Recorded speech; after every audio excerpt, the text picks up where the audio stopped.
د چا په مخ چې دانې وي یا یې په مخ باندې داغونه وي او یا یې په مخ باندې تیرسري وي، غرض دا چې د سکین چې څومره مسایل وي انشاءالله په دې نننۍ ویډیو کې به درته یو داسې مختصر او اسان عمل ښیم چې په هغې سره به انشاءالله ستاسو د مخ چې څومره هم مسایل وي دا به ورسره الله رب العزت ختموي انشاءالله. د الله په فضل سره به ورسره ټول دغه مسایل داغونه شو، دغه رنګې تیرسري، دانې چې څومره مسایل دا به ټول ختمیږي. او دا ویډیو ځکه جوړوم چې ډېر زیات ملګرو تنګ کړم او ډېر زیات میسیجونه راته وکړه چې قاري صاحب د دې دپاره موږ ته څه وښایي چې هغې سره زموږ مخ صفا شي، زموږ مخ ښایسته شي او زموږ د مخ نه دغه دانې داغونه ختم شي.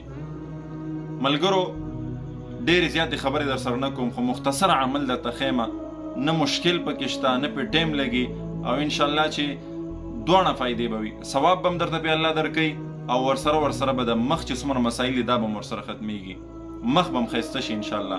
د ټولو نه مخکې تاسو به یو کار دا وکئ چې څومره هم تاسو فیس واشز او څومره کریمونه تاسو راغستې دي ټول یو سایډ ته کوئ، بلکې لړی کوئ بیخي، ځکه په کریم کې حسن نشته.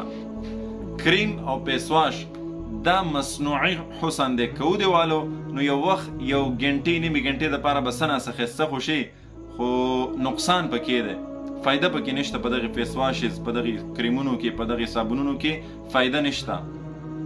فایده په څه کې ده هغه درته ښیم. که دا غواړئ چې ستاسو مخ بالکل تک سپین او ښایسته شي او منور شي، دانې داغونه هر څه دې پاک شي، نو د هغې دپاره به دغه مختصر عملونه کوئ کوم چې زه تاسو ته اوس ښیم.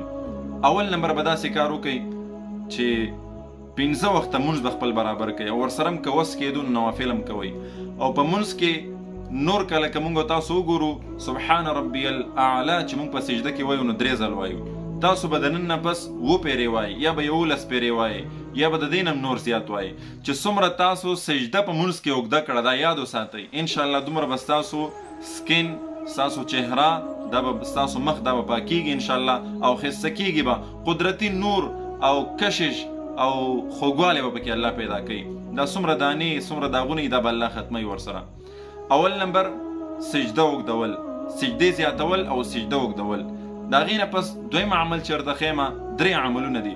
دویم هغه دا دی چې د هر فرض مونځ نه پس صلی الله علیه وسلم دا مختصر درود دا به 11 پیرې وایي او داسې دا رنګې په دې خپل لاسونو به یې چوف کوئ، داسې به یې چوف کړي او په دې خپل مخ باندې به یې داسې راکاږئ. 11 پیرې ښه اسان عملونه دي. دریم کوم عمل دی؟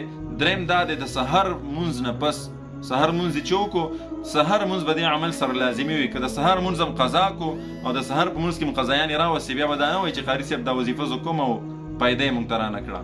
د سحر مونځ به لازمي ورسره. د سحر د فرض مونځ نه پس به 41 مرتبه والضحى والضحى والضحى، صرف دا 41 مرتبه به ووایي. مخکې رسو به 2-3 پیرې درود شریف ووایي، بیا به دغه رنګې به د خپل لاسونو چوف کوئ او داسې په د خپل مخ باندې به یې ښه 2-3 پیرې راکاږي.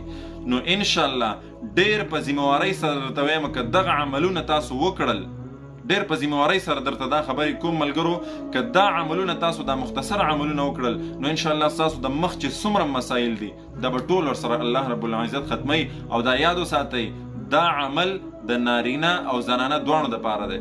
نن سبا خو د نارینهو نه زیات د هلکانو دا مسایل را پیدا شوي. ما ته خو دومره ډېر میسیجونه وشول، هر یو ملګری دا وایي قاري صاحب په مخ باندې هم دانې دي، قاري صاحب ډېر کریمونه مې استعمال کړ، ډېر صابونونه مې استعمال کړو خو فایده نه کیږي.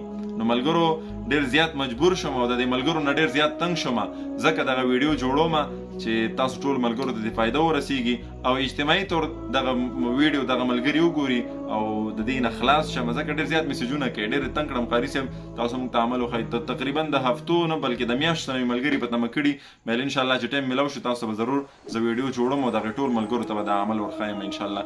نو ملګرو امید ده انشاءالله چې ویډیو به م ټوله کتلې وي او پوه شوي به یې په دغې عمل باندې. نو الله رب العزت اول پې تاسو له اول پې مال او بیا تاسو له د الله د عمل کولو توفیق راکړي او الله رب العزت دې وکړي چې په دې عمل سره ستاسو د مخ چې څومره مسایل دا ټول ختم شي. او زما امید دی د خپل رب نه، ځکه چې دا عمل ډېر مجرب دی. دې نه مخکې ما د ویډیو نه بغیر ډېرو ملګرو ته ښودلی و، هغې به ډېر خوشحاله و قاري صاحب دې سره زموږ مسلې ټولې حل شوې. نو زنانه او نارینه ټول دغه ویډیو په شوق او په کلاو ذهن سره وګوري چې پوه شي په دې عمل باندې. او بله خبره ده چې دې سره څنګه ما تاسو ویل چې سجده او د سهار لمونځ او 5 وخته لمونځ لازمي ده، دغه رنګې دې سره به لازمي دا وي چې تاسو څومره مصنوعي د حسن سامان راوړی دی، کریمونه شو، پوډرې شوې، پیسواشې شوې، دغه رنګې صابونونه شو، دا ټول څیزونه لرې کوئ، ختم یې کوئ، ویې غورځوئ. انشاءالله په دې عمل سره به ستاسو د مخ د سکن چې څومره مسایل ده به ټول ختمیږي ورسره د الله په فضل سره بفضله تعالی انشاءالله. امید ده چې ټول ملګري به پوه شوي وي زما په خبرو باندې، زما په مقصد باندې. د ثواب په نیت که ستاسو خوښه وي نو دغه ویډیو نور ملګرو سره هم شریک کړئ، کیدای سي نور ملګرو ته هم دغه مسله وي، ستاسو په دې شریک کولو سره، ستاسو په دې شیر کولو سره به دا پیغام نورو ملګرو ته هم ورسیږي، بل مسلمان ته هم فایده ورسیږي. الله رب العزت دې زموږ او ستاسو حامی، ناصر او مددګار شي. الله دې زموږ په ټولو د ټولو په حال باندې رحم وکړي. واخر دعوانا ان الحمد لله رب العالمین.